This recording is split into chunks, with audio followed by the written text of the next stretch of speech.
环球大战线深入世界最前线，全球各地的观众朋友，大家好，我是叶思敏。节目一开始，我们先欢迎来宾前资深外交官介文吉大使。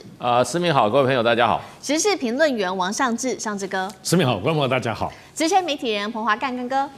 主持人好，大家晚安。好，观众朋友，今天节目一开始持续的要来关心到中东情势。伊朗这一次祭出了各种的武器，不管是无人机跟电战来封口美国。那另外一方面，包括了美国的新链现在也被打瘫。但是至今大家关心的就是美国的林肯号到底到达伊朗附近了没有？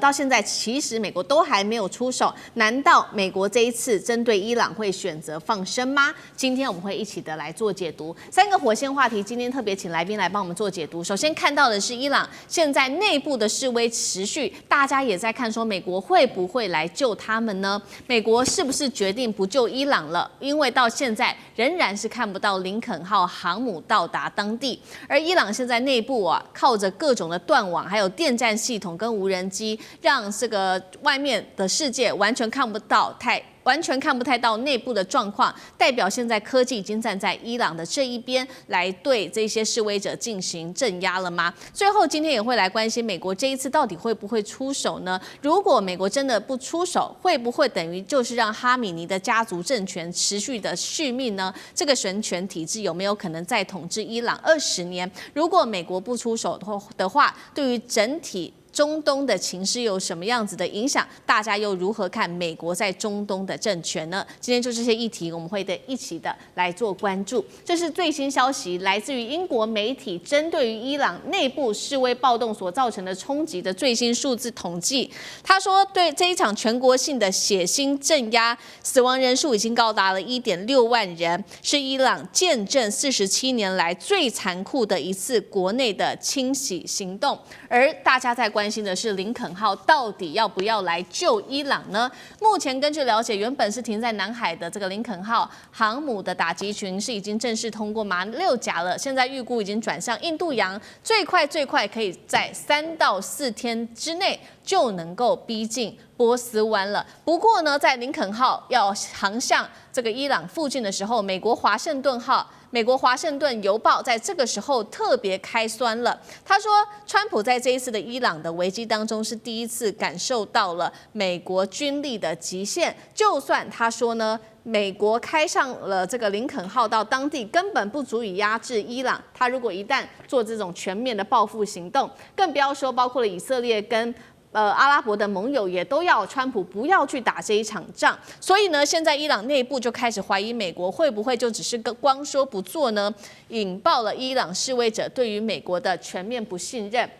而真实案例我们也要来看到，是川普先前不是说了吗？针对这些示威者，美国会来营救他们。结果我们看到内部有一个真实的故事，在这几天发生。38岁的这个伊朗示威者，他叫做希尔扎德，他是一名父亲哦。那原本他亲自参与这场抗议，就是认为说背后会有美国的箱艇。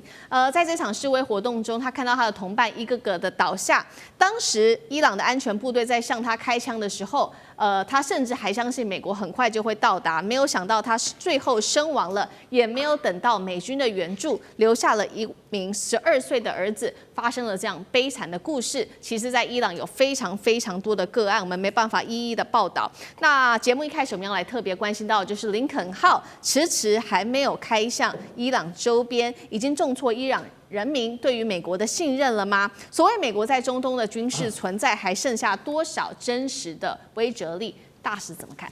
对，其实这一次整个的这个暴动伊朗政府多次对外说，他说这个就是美国跟以色列在外部策动，内部的反对派那么里应外合的一次活动那这个东西当然美国不会承认不过川普讲了，这个中间大概这个今年初开始，去年底开始慢慢爆发的。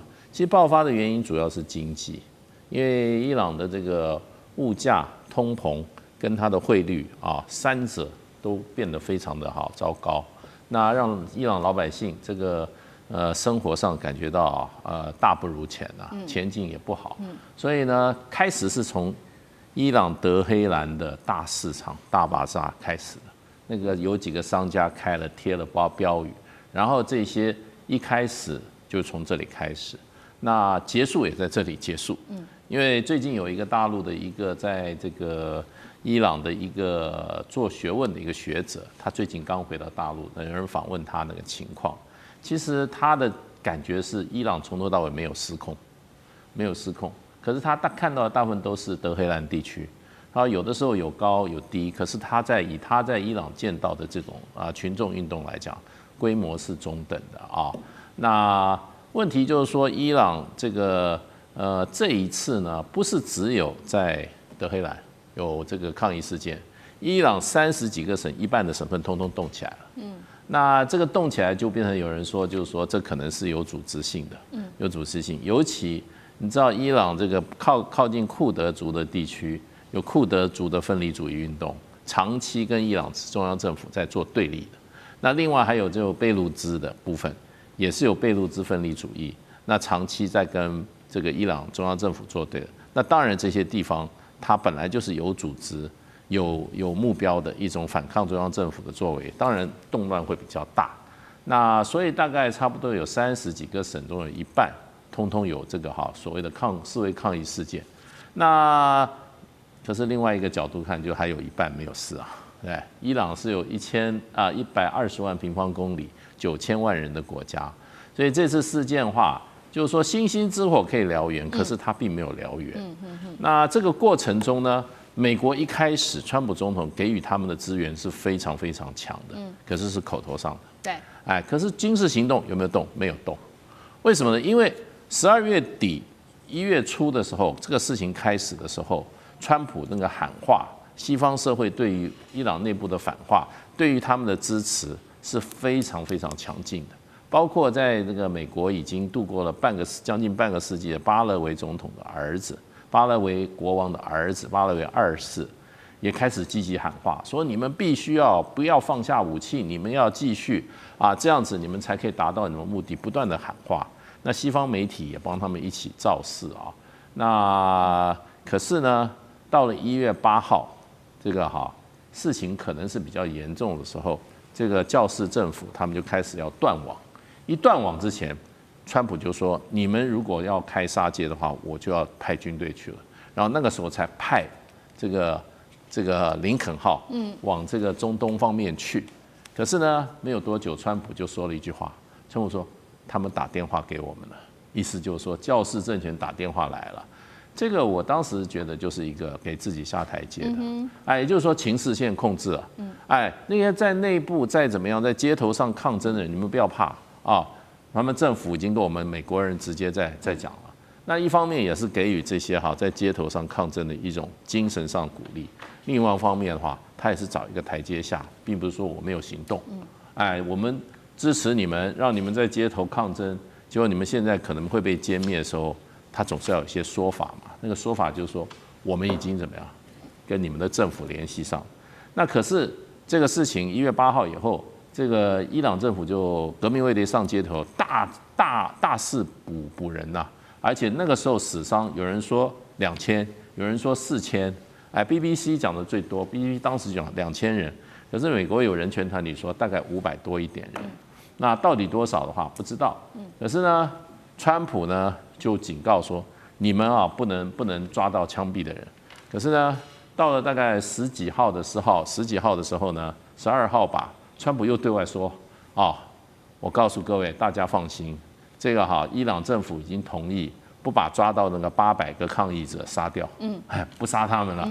所以川普从头到尾就说，既然如此，我就没有必要用兵了，所以就到此结束了。所以你说，如果说你今天你是跟美国跟以色列政府讲好说，我们这个时候起义举事，然后我们把这个现在的这个教士政府政权把它推翻，那你们到是时候你们来帮助我们，从头到尾都没有等到的话，请问你如果是参加这一次这个动乱的，这些组织，或者是你会不会对美国、对以色列，如果说他们就跟这个伊朗政府讲的是他们这2个国家在幕后策动，你会不会产生很大的一种挫折跟一种失望？对，好。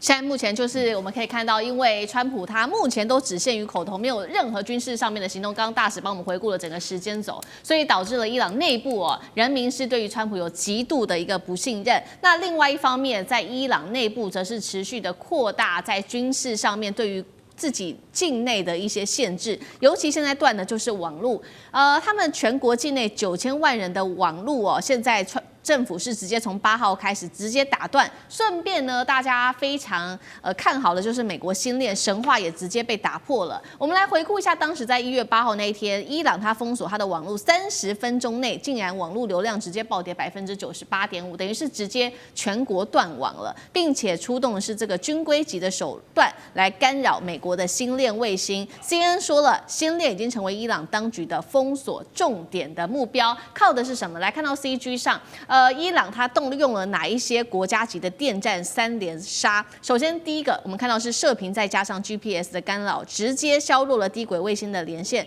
让这个讯号就变得非常的断断续续的。再来就是因为呢，星链它的经济门槛很高，过去2年之内，虽然说已经送了5到10台的星链设备到伊朗，但是对于9000万人口的伊朗来说，还是非常的太少了，杯水车薪啊。最后是伊朗它无人机可以去猎杀这些星链系统，因为星链设置的地方太明显了，不管是在屋顶或空旷处，伊朗政府是直接派出无人机来做巡逻，就把这些星链给这个巡逻抓到所以这个路透社也引述了这个使用者证实说，星链只能在部分地区勉强的使用，而且呢连线是很不稳定的。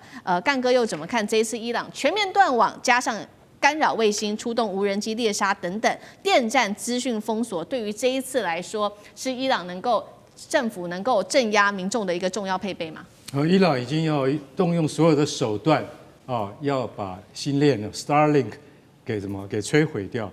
就是要让人民没有办法把画面传到外面去。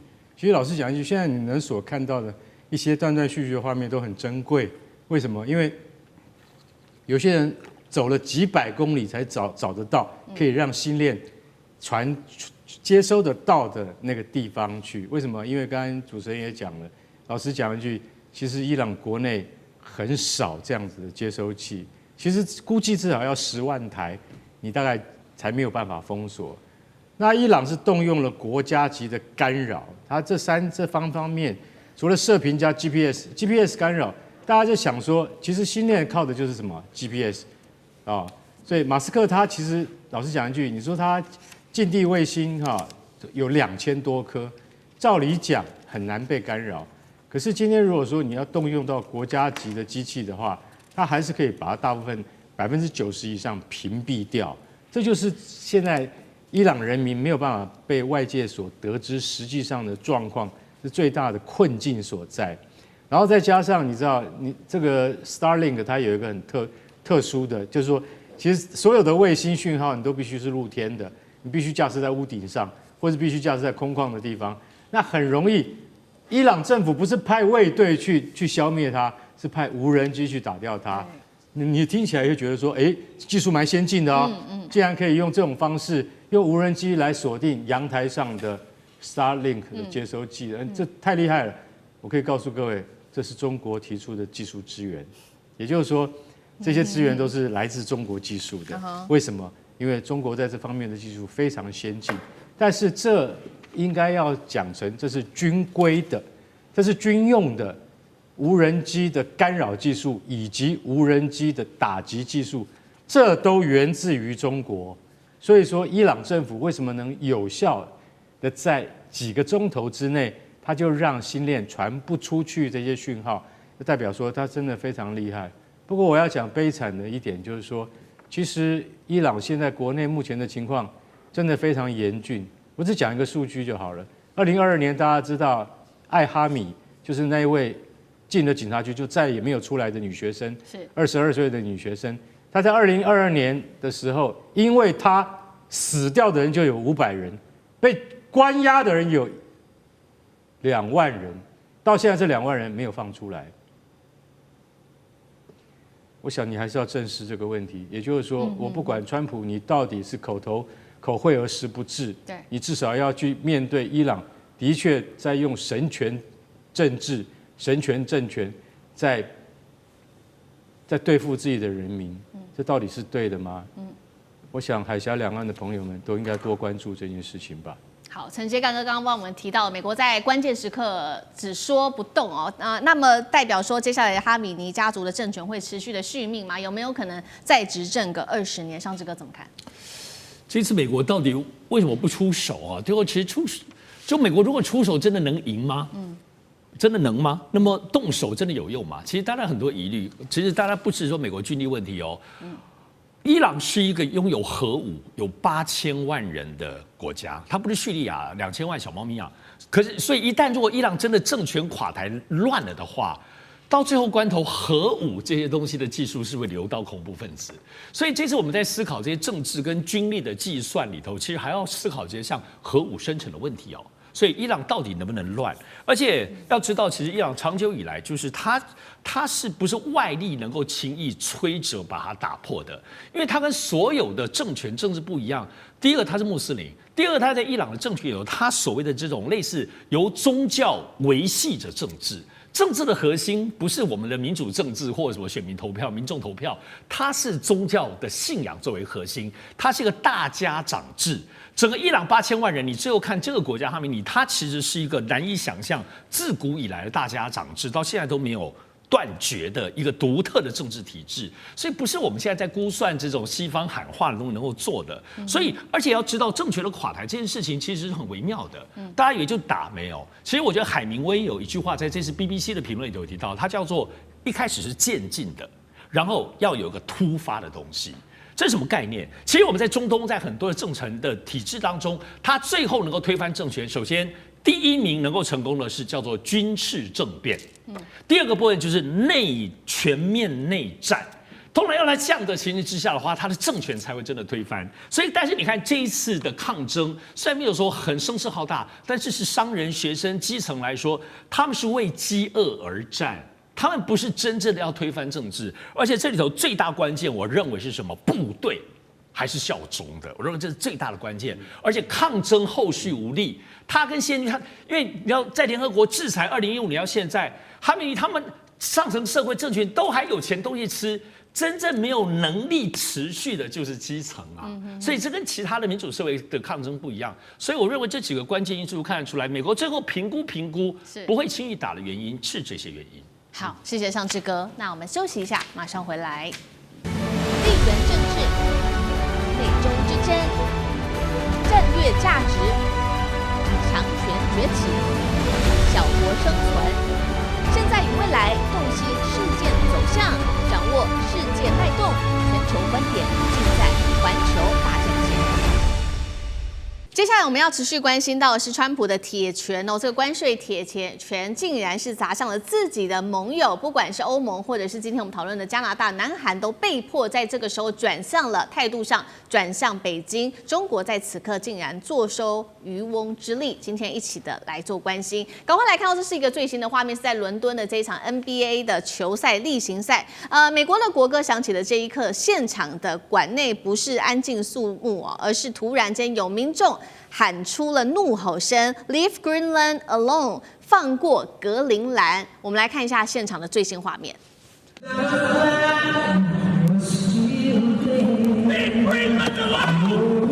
场体育赛事成了川普霸凌外交的一个现场哦，包括了这个民众高喊放过格陵兰，而现场民众一阵的鼓动，还支持了这位抗议者哦。其实呢，我们现在看到的是看起来是一个球赛上面的一个小插曲，但是也真实反映了全球现在的心声。尤其我们赶快要来看到的是来自于《金融时报》等报道，特别做了一个最新民调，来自于欧洲外交关系委员会的民调，赶快来看到，他们认为说，川普的第二任期开始，从关税全面开火到现在，直接就威胁自己的盟友的主权啊，甚至把安全变成了自己勒索的工具，因此他们非常的不看好美国。他们认为在接下来的10年只会让中国的影响力变得更为强大。这是来自于欧洲的最新民调显示。那么包括了来看到是布鲁金斯学会也直接说了，这样子的状况是北京最期待的一个局面。确实哦，现在川普是把自己的盟友给推向北京这一面，不管我们刚刚提到的欧洲、欧盟国家，不管是加拿大，甚至是南韩，都被迫转向北京吗？赶快来看到实际上发生了什么事情。在近期哦，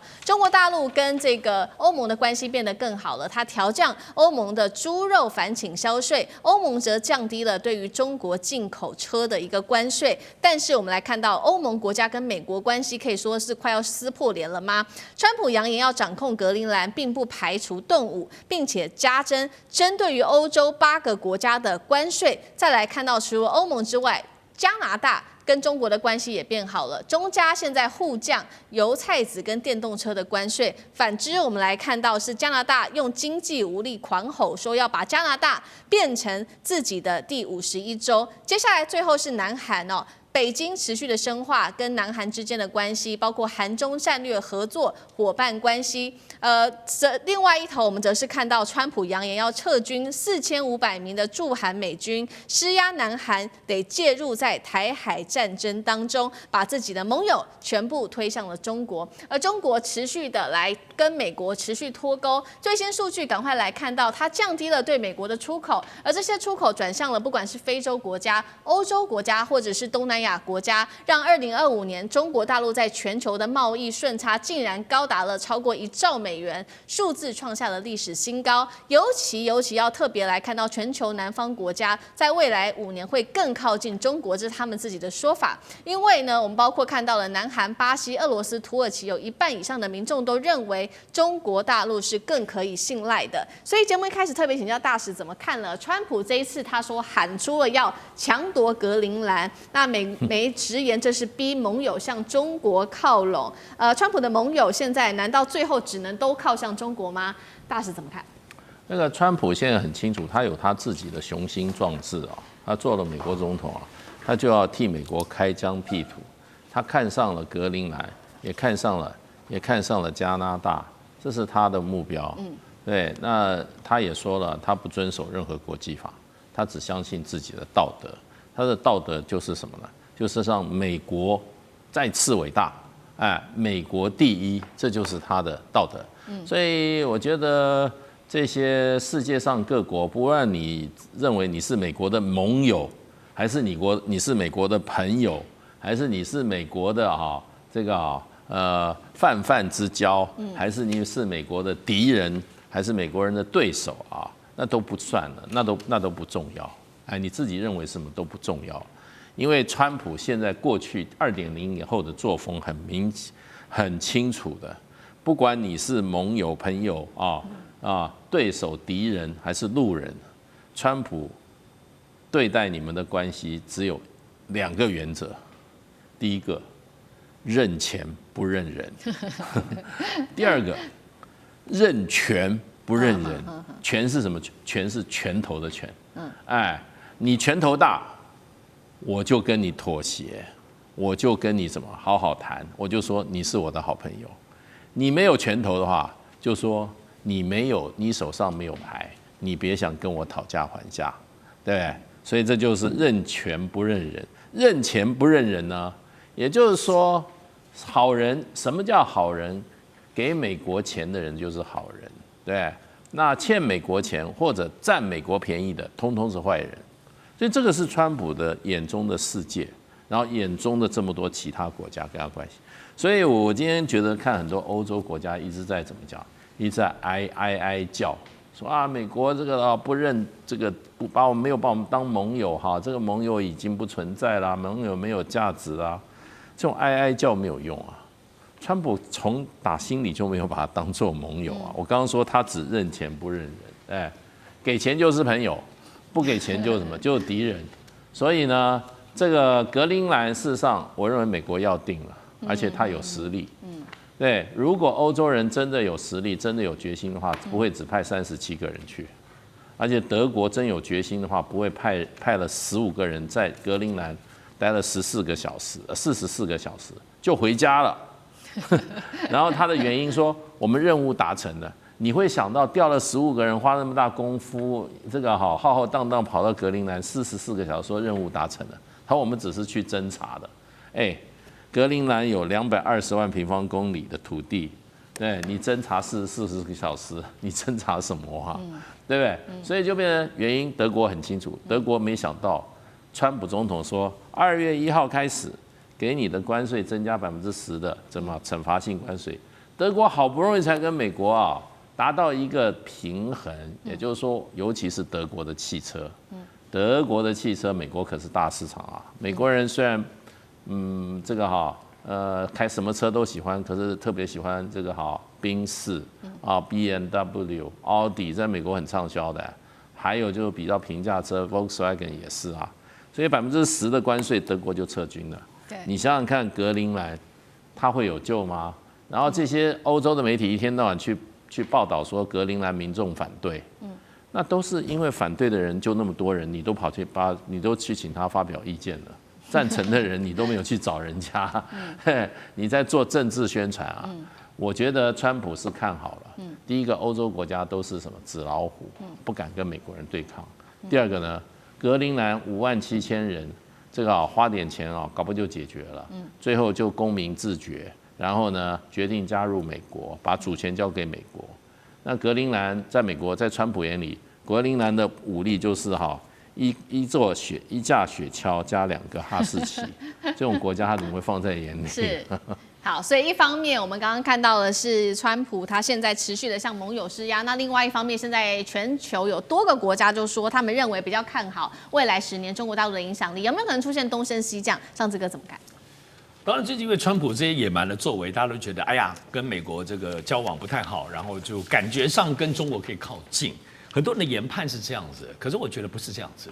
我认为现在大家在看会跟中国更靠近一个国家，因为不是靠感觉，它要靠很多政治、经济、外交的全盘的盘点。所以未来10年大家在考虑什么？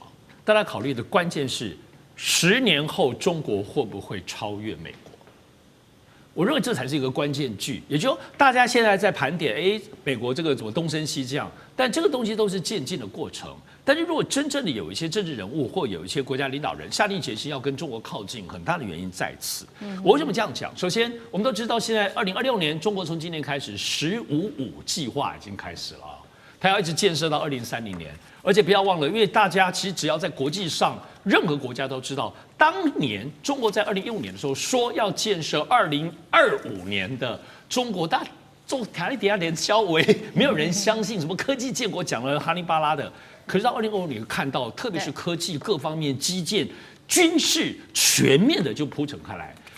我再引述一下 J.P. Morgan 有特别分析，现在中国对于未来10年之内，对于其他国家的吸引力有什么？你看人家 J.P. Morgan 怎么盘点？不是讲什么川普这些东西。第一，他讲中国大陆因为15+5开动当中有一个长期目标的 GDP， 锁定在2035年要达到4.54万美金，人均呢，14亿人口，每个人都已经快要150万台币，很恐怖的，这个是很具体。第二个，现在 J.P. Morgan 说，中国大陆现在所有的建设，而且做到了，证明他们能够做到非常高质量跟平衡的国家政策。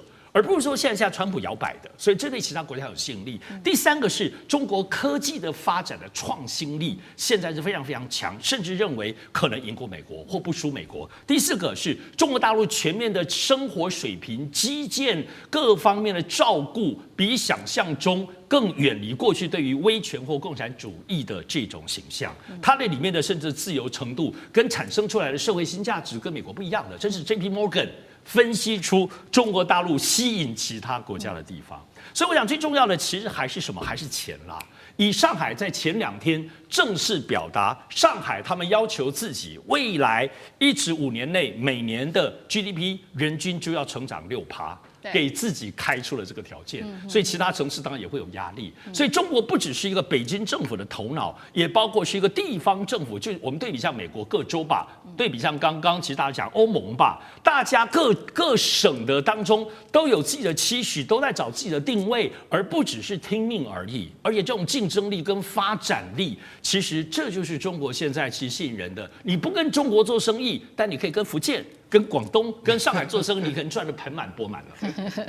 好，所以确实欧洲国家现在也在看说，10年后中国大陆到底会不会超越美国？他们现在到底要向哪里押宝呢？欧洲现在其实，在美中之间还是持续的两边押宝，但是也有非常多的争议。尤其现在欧洲国家持续跟中国在经济上建立更好的关系。刚刚提到了嘛，欧洲跟中国达成电动车以价换税，那中欧关系破冰，贸易战止血。欧洲觉得，企业界没有这么压力大了，但是另外一方面，他们在这个安全上持续的呢打着安全大旗，要来淘汰中国大陆的设备，不管是华为、中兴，那电信跟太阳能还有绿能方面，也要持续做到去中化。欧洲什么心态？他这样子反复不定的行为，会不会在中美之间变成一个沦为牺牲品？还是这样反而对他们比较好？干哥怎么看？我看根本不可能吧？你说电信系统还有什么绿能等等，你要去中化，你怎么去跟中国的价格竞争？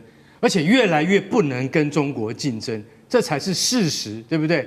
大家去想，全球90%的太阳能电池产自于中国，现在美国说不行，来布鲁塞尔、欧盟，你们现在都要慢慢的去中化，要淘汰中国的设备啊，电信网络啊这些设备，还有太阳能这些装备，都一定要慢慢来去中化，可以跟我们美国合作。问题是成本呢？成本在哪里？加拿大总理卡尼最近就是跟中国达成了协议，就说好了，拜托我们不要再打这种关税战了。虽然说我们是以美国马首是瞻，但是最近可以缓和一下。对，啊，15%关税我们可以缓和一下，因为拜托我们加拿大农民的油菜籽真的没有中国市场我们就挂了。对，所以这个是现实的问题。所以你就要想想看，我就举个例子，西班牙曾经跟华为达成一个协议，几年前。他做了一个什么，你知道吗？就是一种高阶的录音存储设备，哈，你这样听起来好像这完全是一种一般的经贸议题嘛，对不对？然后马德里认为说这总不会有安全上的顾虑吧？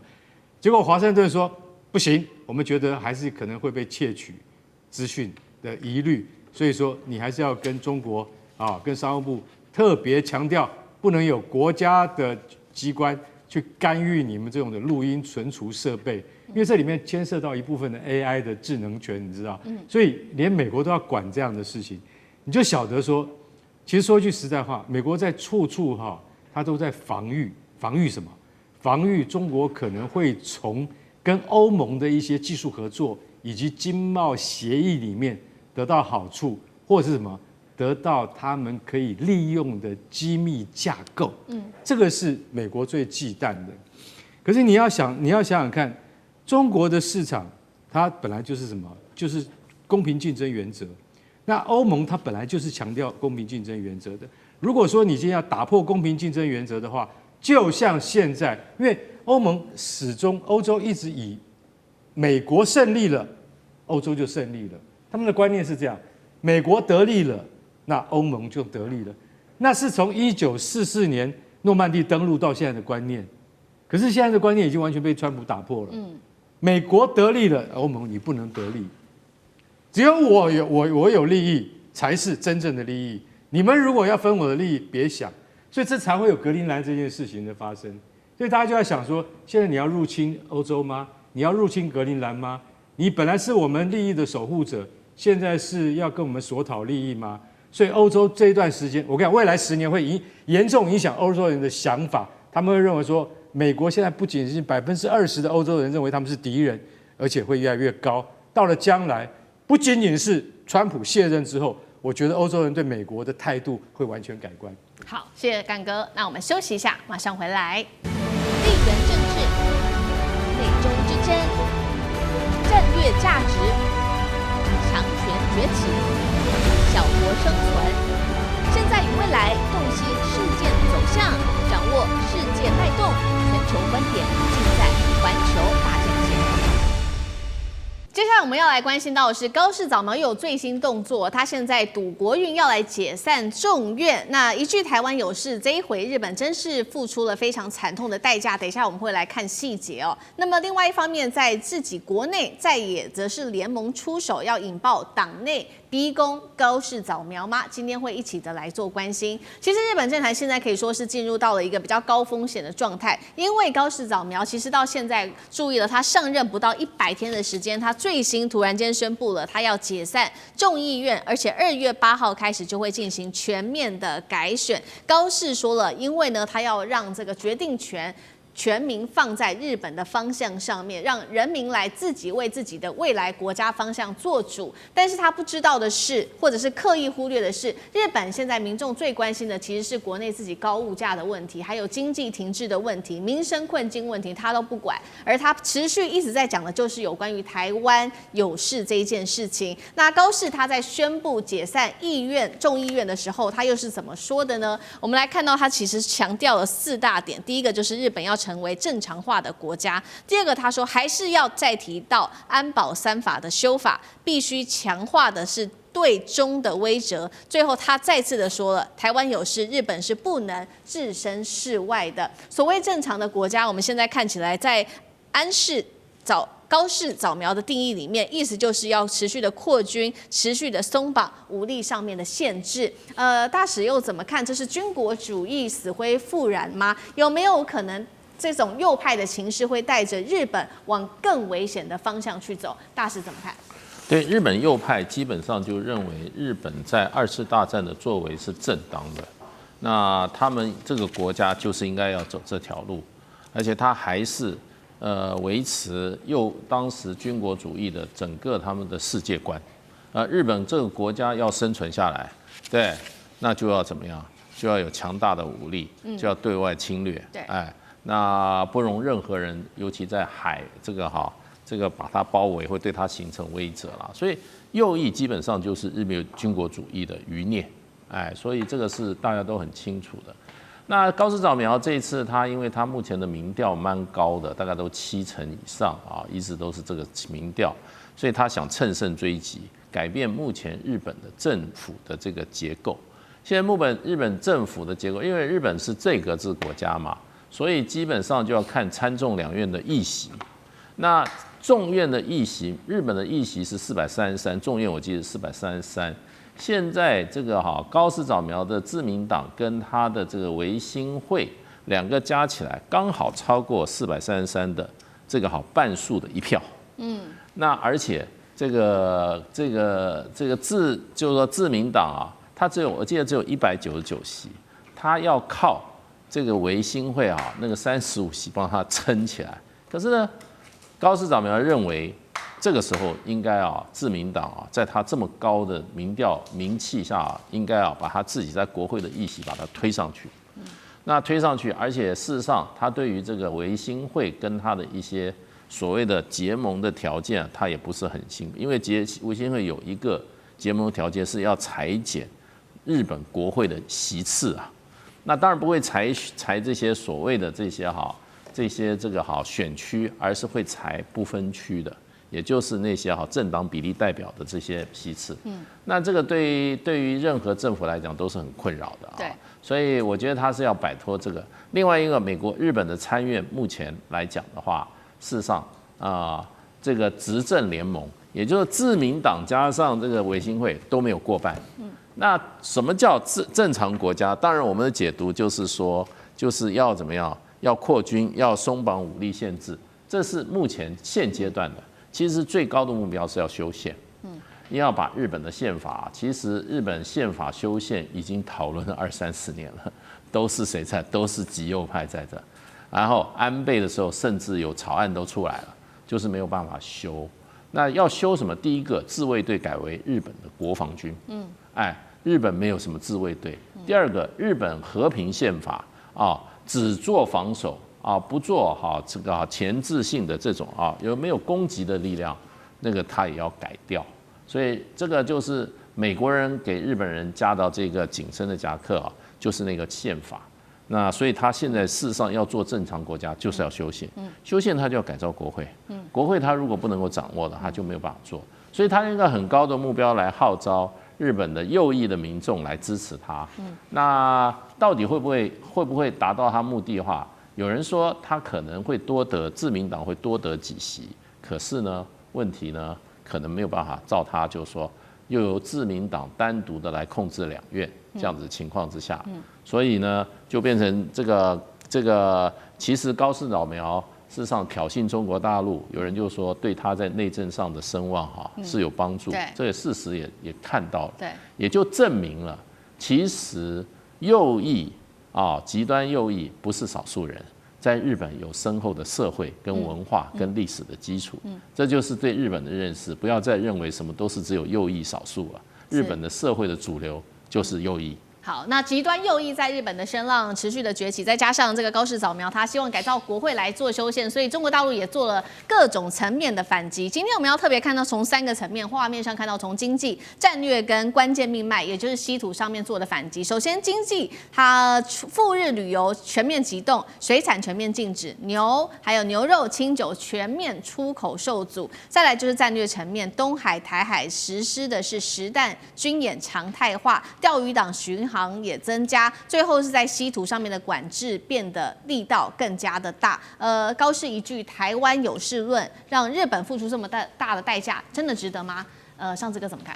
现在很明显是我们现在看下来这几个月，从去年的11月到现在来讲，中国大陆现在确实把日本当假想敌。很难想象就中日2个国家，特别是在全世界的经济上来讲，都是数1数2排前面的大国。大国之间要到这样什么叫假想敌呢？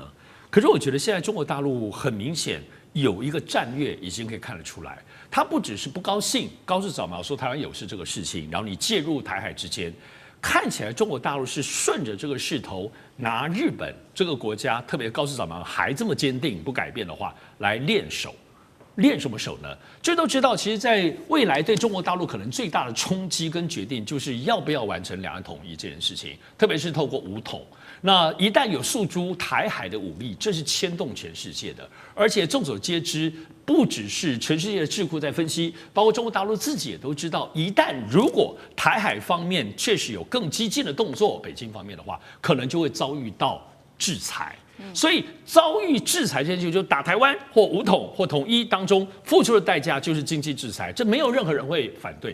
可是问题是，这个制裁本身，难道你就默默被制裁吗？感觉起来现在恰好日本就是要介入台海之间，这个时候呢，所以现在中国大陆反而把制裁这个题目在后面拉到前面来，现在拆分出来，包括中美之间在对抗之前，现在看到日本其实就是在做制裁，因为制裁之间来讲，制裁对方都知道是欺商权，我伤你一定伤到自己，所以你不能只是在纸面或幕僚在演你，透过现在跟日本的这种所有这一切旅游、水产品、和牛，包括到特别是稀土，所有全面性由软到硬的制裁的手段先出手。而且在出手过程里头来看日本的承受度，以及评量中国自己本身要付出大家承受度，我认为是最关键的第一点。对日本的第二点，我认为在测试过程里头也开始测试一个东西，叫做美日同盟。过去在讲美日经济包括军事同盟牢不可破概念是，于是在这一次真的对日本出手来看，美国真的那么挺日本吗？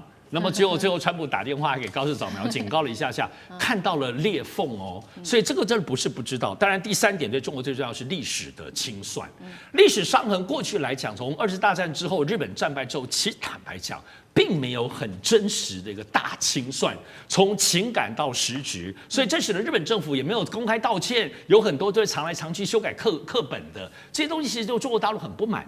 但是过去有个表面的东西叫做中日民间友好。仿佛其实大家在这种友好的表象上，大家都要隐忍。但中国现在有个价值的改变，什么呢？地缘政治下，国跟国之间没有什么友好的，本质就是不信任彼此。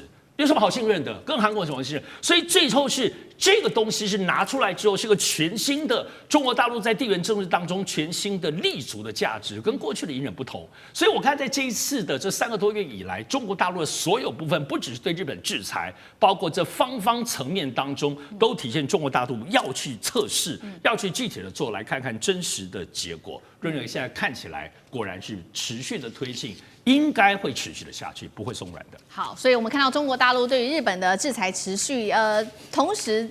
这个日本自己境内的民众也感受到非常大的压力。刚刚讲了一系列，不管是从经济战略跟关键命脉上面的压力之外，也看到说美国在这方面好像似乎没有这么的足够力道去挺日本，所以日本内部也出现了各种的反弹声浪哦，包括了这个在野是整合了反高市联盟，现在说要组成一个新的政党中道改革联合，他们要阻止自民党单独过半。民调显示50%以上的日本人是反对提前改选的，而且他们更焦虑的是有关于日本的物价呀、税制跟民生等等，高市会不会被提前逼宫，甚至是提前下台？干哥怎么看？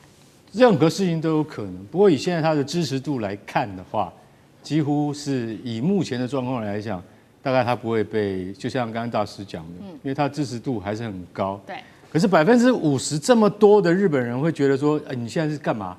现在重点不是什么众议员他们上任才454天，还不到他任期的1/3，你叫他们通通这个离职是什么意思呢？而且你所进行的这个解散众议院，然后全面进行闪电改选，那是从1945年以来第一次，16天之内就要改选，下个月8号就要改选了。大家会觉得说那个真的叫闪电改选嘛，对不对？其实高市早苗是豁出去了。我把我的命运跟我的政党交给全日本人来决定。话讲的慷慨激昂，我讲白了，你就是要修改安保三文件嘛。我能不能被国民赋予我将来能够真的有权利来带领这个国家？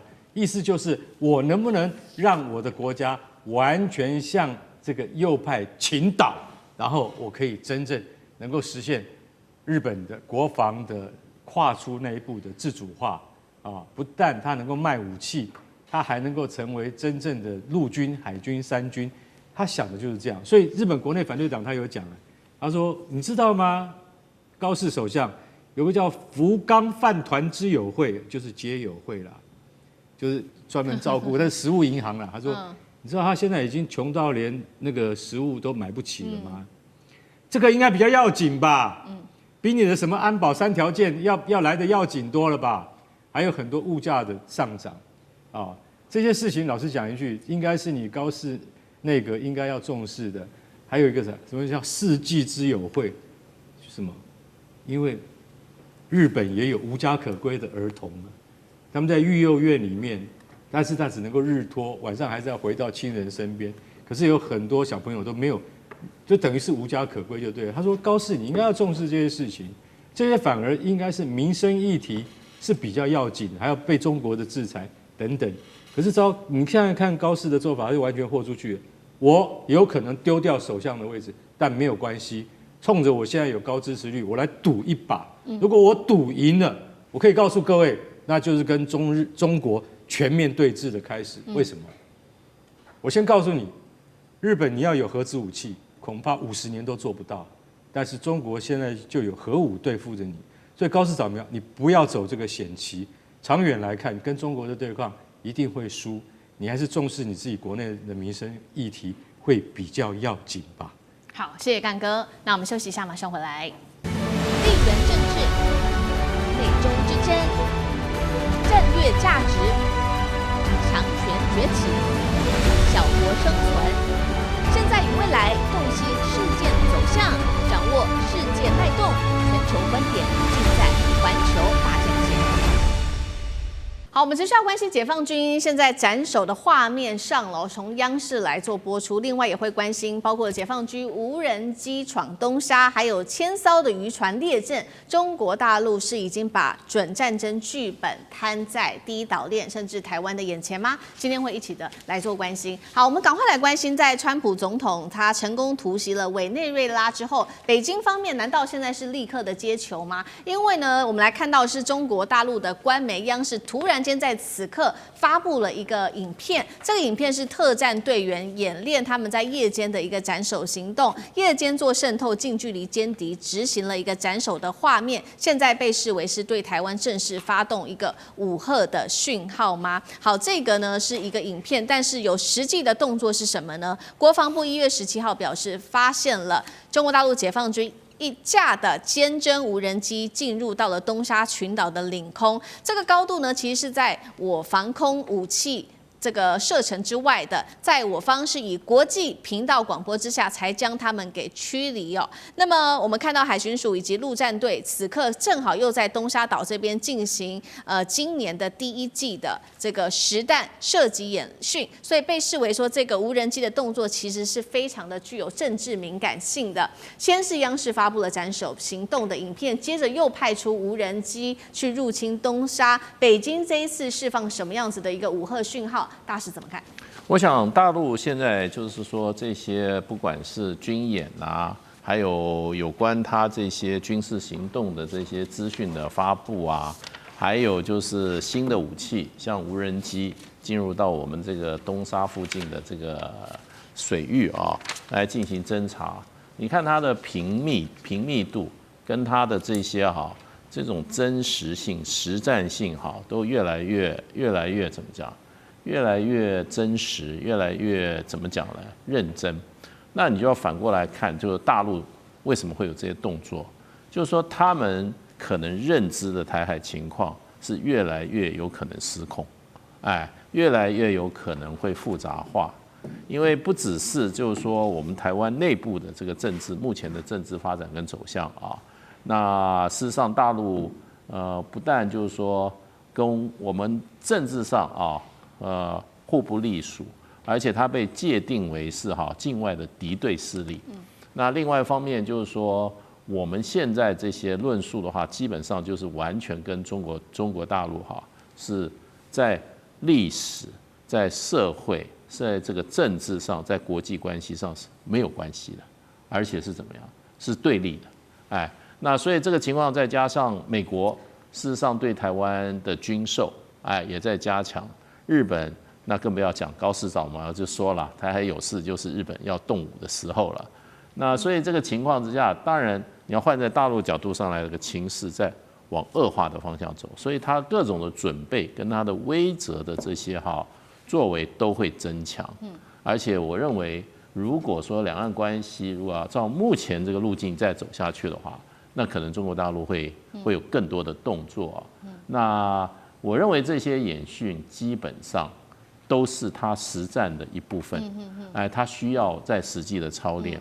那我也认为，就很可能将来由演转战的几率也越来越高。是，所以两岸关系现在是在快速的恶化当中所以呢，如果照这个情势再这样发展下去的话，那我想对我们台湾是比较不利的。好，这个是中国大陆解放军从空中部分做的，对于台湾做了一个警告。那另外一方面，其实从海上也有其他的警告。我们来看到是《纽约时报》特别做了一个报道，说大陆的渔船在去年圣诞节，还有包括在今年的1月11号2度在台湾周边的这个东海进行大规模的阵列式的聚集，迫使部分的国际邮轮因此被迫绕道。我们先来看到2次的聚集，第一次是在去年的12月底，第二次是在今年的1月嘛。12月底，我们先来看到大陆是出动了它的2000艘中国渔船，排成了2条平行长列，长度467公里，呈现 L 型的一个阵列。第二次是在今年的1月出动了，也是非常多，1400艘渔船，也有一个矩形的阵型，绵延超过320公里。纽约时报做分析，他说这个渔船的密度还是非常的高的，所以他是认为是可以阻断航线、干扰雷达，在实战之下，甚至可以作为飞弹、鱼雷的一个诱饵。干哥怎么看？好，我必须要先讲一下国防部1月17号说，中共一架无侦8啦，我坦白讲，进入东沙岛领空。你看他的解释我现在先不管我们的对手是谁，高度位于我防空武器射程外，在我方以国际频道广播，你对一架无人机广播，你讲给谁听啊？上面有人吗？你不要再重演像上次在东引上空，我们的守军是用石头去丢无人机这种事情什么叫做防空武器射程之外？台湾有全世界最好的防空飞弹，爱国者3型、天弓1型、2型、3型，我们还有短程的复仇者。请问一下一架无人机为什么在你的防空武器射程之外？当然我们知道，可能离岛没有部署这么好的系统，但是离岛也有点防御系统，对不对？有3-5快炮，怎么会打不到无人机呢？我看到这种声明，国防部这种声明，你是想要不战而屈服吗？怎么能够发出这样的声明？我实在是非常的，好，算了。讲到这个问题，我会情绪就会上来，就代表说你完全没有抵抗的意志。再来，你讲说中国渔船，我告诉各位，在我当兵的时候，40年前，当平潭附近的渔船一聚集的时候，整个岛都慌了，因为打也不是，不打也不是。我可以告诉各位，那时候40艘渔船，现在是几十倍，2000艘渔船。大家认为这2000艘渔船能够在24小时之内动员？它部署在台湾海峡中心的时候，我可以告诉你，连美国航空母舰都不知道该怎么办才好。为什么？因为你不能打，然后他们可以掩护什么？它可以掩护真正的登陆部队。为什么解放军一直在训练这样的事情？就是告诉你，万一现在真的有事打起来的时候，我的民用船只多达2-3千艘，可以在一夜之间变成海上的长城。我再练一次给你看，看我这次做得到做不到。结果马上就做到了。这些渔船放下渔具不捕鱼，为什么？只因为一声令下。中国可以做到这个地步，我想请问你，美国人你做得到吗？而且这是实际上的威胁，而且这可以干嘛？这可以阻止什么？阻止无人机以及水下无人载具的进攻。为什么？我们是民船呢？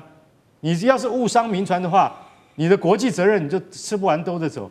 所以大陆在很多地方，像那个斩首的训练，还用到十字弓。他想说，怎么连十字弓都拿出来？你知道为什么？因为十字弓在近距离斩首是最有效的武器，那是现代科技十字弓，不是楚汉相争那种十字弓。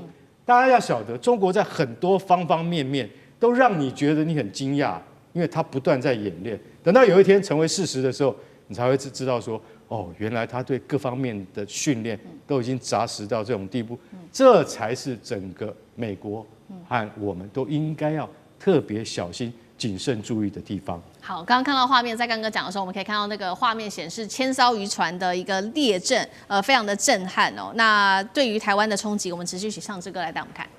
这个其实很震惊哦，因为全世界目前看起来盘点起来，虽然菲律宾也有会用一些渔船，但到这样子的规模，真的只有中国做到。这里有背后是何等难以想象的指挥系统，要怎么指挥2000艘啊？大家知道海军、海警没有错，这边也有，可是这没有那么多军舰2000艘，没有吧？但你要最后要到海，所谓这种渔船。所以这就是在全世界的海军战术上当中，其实都有知道有这样的东西可用，因为它就是一个灰色地带的，它可以屏障，就如刚刚干哥讲的，它是一个灰色地带，然后你让你感觉存在感，然后你再大的航空母舰，再大的部分到那个地方，你被2000艘围住或排站，你要怎么穿过去？郭姐来讲说，台湾海峡你怎么啊？你说中国大陆要打封锁，你怎么封锁？讲说你一个航空母舰，可是台湾海峡那么宽，从旁边过去，可是这样2000艘弄起来，各位你们看，它组起来是几百公里，400多公里，这什么概念？对，就已经把台湾海峡从福建到整个到台湾的全部排满。它是这样子的概念，所以这里头演练的当中有完全的实质，就战术的威吓人家的美国、日本的航空母舰或人家的大的这种军舰，也威吓到实质战术上。这个东西不要说是掩护作战，它的存在感就让你难以想象。而且你说真的，它就具有攻击吗？也许它也包括要撤一些人补给的，太灵活可用了，因为2000艘。而且我们都不知道，难道就现在2000艘已经是中国大陆就所谓渔船的极致吗？以我们所熟悉的中国大陆，可能单福建、江苏地区就不止2000艘，你还有广东呢，你还有海南呢。如果真正要把所有的渔船实质为了两岸这场最关键的战争，而且在面对美日的这个部分的军力都要一起的时候，他所要导入的这个是难以想象，而且美国没有演练过，日本也没有弄过，就大家都不知道怎么对付。